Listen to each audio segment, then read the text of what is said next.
So I finally got around to installing that 17-tooth sprocket on my Boom Vader Vader 125-10. And as far as like a first inaugural ride, I'm digging it. Takeoff power, I don't know, seems better?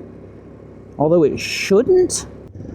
Because if I know anything about anything, which I don't, if anything else, I should have just lost a little bit of torque, but it doesn't feel that way. See how she does pulling out on like a almost main road here.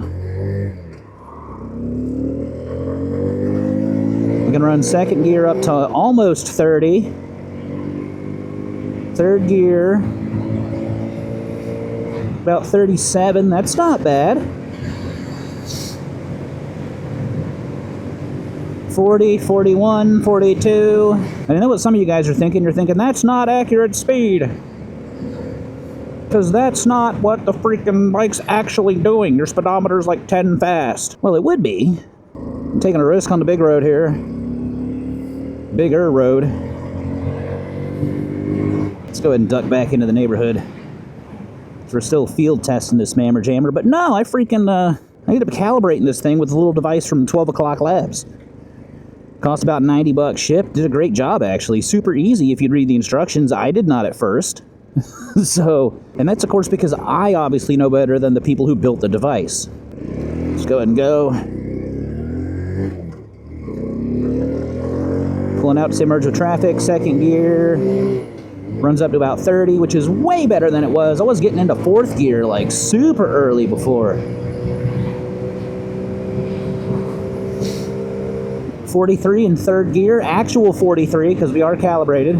That's not too bad. This bike maxed out at 48 miles per hour in fourth gear before turning 8,000 RPM. We're just a tad below 7 achieving those same speeds. Not too bad. I don't even know if this bike even likes me downshifting like that. I got no clue if it does or not. Benefits of a mini bike. They're turning. Here we go. It is one plus of a little bike like this. Sometimes you can skip the line even though you're technically not supposed to. But if she fits, she splits, you know what I'm saying? That and there was enough room. I mean, it really gets trapped. So as far as get up and go and mild, like cruising around, I'm digging the 17-tooth. I probably like it for the top speed too. We'll figure that out here in a minute. I don't expect breakneck speeds. I just hit a raindrop on my helmet. I know it's supposed to start raining here like almost any time now. So we're gonna try to get this done as quick as we can. I think there was a piece of wood here at this intersection someone mentioned that somebody else picked up, so that's perfect. Second gear, going into third. I think this bike is definitely a lot more usable than what it was. Granted, I'm not going to be able to hop on, say, like Capitol Boulevard, some of the bigger streets.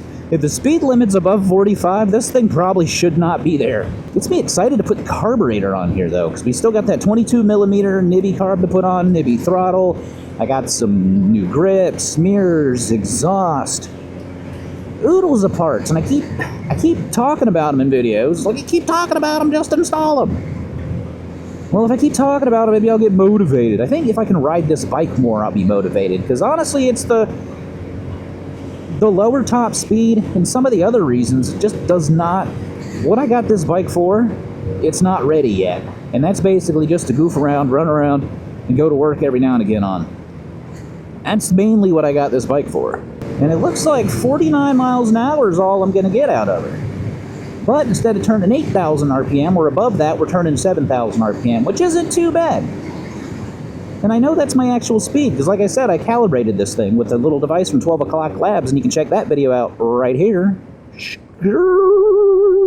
And as always, y'all be good. See ya.